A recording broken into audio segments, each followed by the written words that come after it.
बासी बेरदहा क्षेत्र में कोयला खनन परियोजना के लिए फॉरेस्ट और प्रदूषण नियंत्रण बोर्ड की एनओसी के बाद चल रही पेड़ों की कटाई को लेकर स्थानीय लोगों और कांग्रेस ने विरोध तेज कर दिया है। कांग्रेस लगातार प्रदर्शन कर रही है, वहीं ग्रामीण पर्यावरण और आजीविका पर असर को लेकर चिंतित हैं। मामले की तूल पकड़ने पर देवसर विधायक डॉक्टर राजेंद्र मेश्राम ने विपक्ष पर निशाना साधते हुए कहा कि कांग्रेस जनता को गुमराह कर विकास कार्य रोकने में लगी है। उन्होंने दावा किया है कि कोल माइंस खुलने से क्षेत्र में रोजगार और विकास बढ़ेगा। साथ ही कांग्रेस पर गौड़ परियोजना के दौरान 243 करोड़ रुपए बिना काम लिए खर्च करने का आरोप लगाया। मेश्राम ने ग्रामीणों से अपील की है कि बहकावे में न आएं और भरोसा दिलाया कि प्रधानमंत्री नरेंद्र मोदी और मुख्यमंत्री डॉक्टर मोहन यादव के नेतृत्व में हर ग्रामीण के साथ न्याय होगा।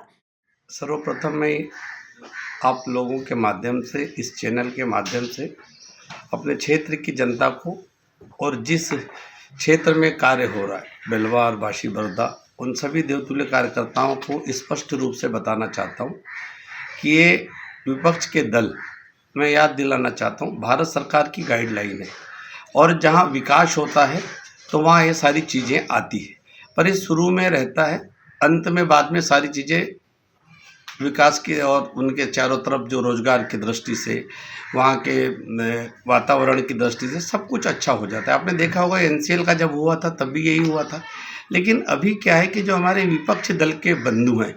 अब 25 साल से इनकी ज़मीन जनता ने समझा दिया है कि आप सरकार में रह के आपने कुछ किया नहीं, तो अब इनके पास ये अपने अस्तित्व बचा भी नहीं है। अभी बिहार कर रहे थे तो बिहार के देवतुल्य जनता ने समझा दिया कि ये लोग कहीं नहीं है भारत के किसी कोने में। आदरणीय पूर्व बड़े वरिष्ठ नेता हमारे वंशमणि वर्मा जी जो पूर्व मंत्री रहे हैं, विपक्ष के बड़े प्रभावी नेता रहे, लेकिन पिछले लगातार अपने इन कर्मों की वजह से पिछले 5 चुनाव से जनता उनको नकार रही है। ये नकारात्मकता भाव जो उनके जम गया है, अब वो अंतिम दौर खत्म हो गई कहानी, अब वो अपने आप को ये दिखाना चाहते हैं कि हम जिंदे हैं। मेरा ये उन मित्रों से निवेदन है कि जब आपको अवसर मिला तो आपने कुछ नहीं किया, आपने अपना लाभ भरा, अपनी ज़मीनें बनाई, अपने लिए अपने आजू बाजू के लोगों की ज़मीनें बनाई, जनता के लिए क्या दिया। पहली बार राष्ट्रवादी विचारों की सरकार आई, राष्ट्रवादी विचारों से पल्लवित और पोषित कार्यकर्ता जब भारत की उस गद्दी पर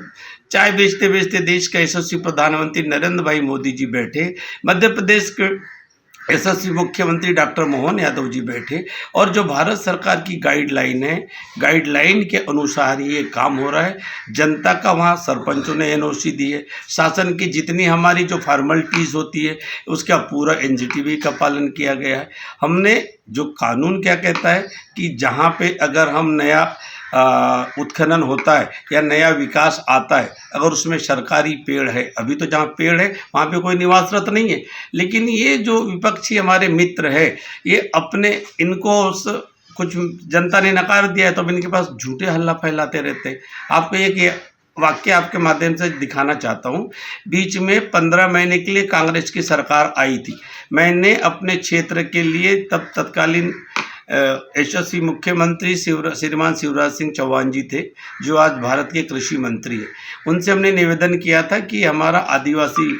इलाका है और वहाँ की ज़मीनों के लिए हमको एक बांध की ज़रूरत है। उन्होंने गौड़ परियोजना हमारे यहाँ सैंक्शन करवाई थी और जब वो गौड़ परियोजना धरती पे काम होने लगा था तो यही लोग विरोध कर रहे थे, वहाँ आदिवासी को भी जाके लूट रहा है, हल्ला मचा रहे थे। इनके बड़े बड़े नेता ये खुद भी जा रहे थे। जनता बेचारी भोली भाली ये समझते नहीं है, ये घड़ियाली आंसू बहाते हैं। और जैसे ही इनकी सरकार आई उस एक बांध का ये 15 बांध बनाने लगे, फिर 10 पे आ गए, फिर 8 पे आ गए और बगैर काम के मैं जनता को बताना चाह रहा हूँ, ये जो भी हल्ला कर रहे हैं विपक्ष मित्र लोग, इन्होंने 243 करोड़ मध्य प्रदेश की कमलनाथ की कांग्रेस की सरकार ने और इन कांग्रेसी मित्रों ने बगैर काम के निकलवा लिया।